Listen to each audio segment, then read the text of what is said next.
Donc nous voilà une fois que donc on a eu une erreur qui s'est affichée là. Donc il nous faut un Java Home. Donc il faut se naviguer vers le lien suivant pour télécharger votre JDK dans la version 8. Donc une fois l'installation successfully installed, donc c'est OK, donc on procède comme OK close. Et puis pour créer notre variable d'environnement Java Home, donc il nous suffit de cliquer droit. Donc et vous parcourez cela, paramètres système avancé, et on clique sur le bouton ci-dessous, variable d'environnement, et on clique ici. Donc celle-là on va la modifier, sinon vous créez une autre. Donc il nous suffit de parcourir le Java, c'est au niveau du langage C, du disque C. Donc où est notre Java? Donc c'est, je pense, au niveau des programmes. Donc c'est celle-là. Java Home, bon, c'est la JDK bin, et on clique copier l'adresse. Donc je reviens ici et je fais variable d'environnement et j'en clique. Donc OK, et puis un autre OK, et je valide de cette manière-là, et puis je fais OK. Et de cette manière-là, donc on a créé tout ce dont on a besoin pour le lancement de notre Android Studio. Donc c'est bien. Donc on va le tester. Donc il nous dit que environment with the value JDK does not respond to a valid JVM installation.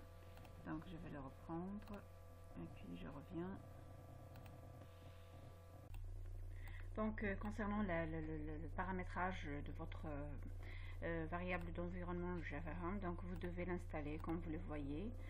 Si vous avez des erreurs au niveau, par exemple, ils ont affiché que l'Android does not point to a valid JVM installation error.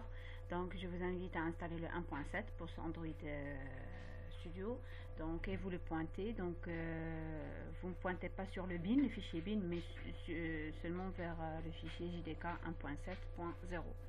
De cette manière là, notre Android Studio est bien lancé. Donc I do not have previews of this, donc it's OK. Donc je ferme cette page là, et de cette manière là, donc notre Android Studio il est en train de se lancer.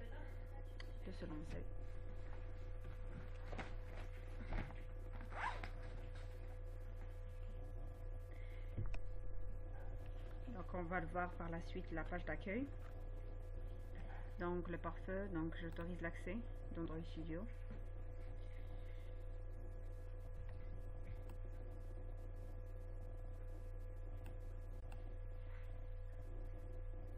Comme j'ai déjà dit, l'Android SDK il est déjà installé automatiquement à travers cet IDE.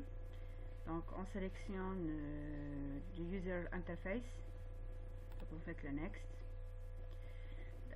Nous sommes à la phase de la création de l'émulateur, bien l'Android Virtual Device. Donc de cette manière-là, le downloading, donc notre Android SDK est bien installé. In to date, donc il est à jour. La création du device, il est installé de l'émulateur. Donc on clique sur Finish. Et voici notre interface d'accueil, notre page d'accueil. Donc vous trouverez le Start.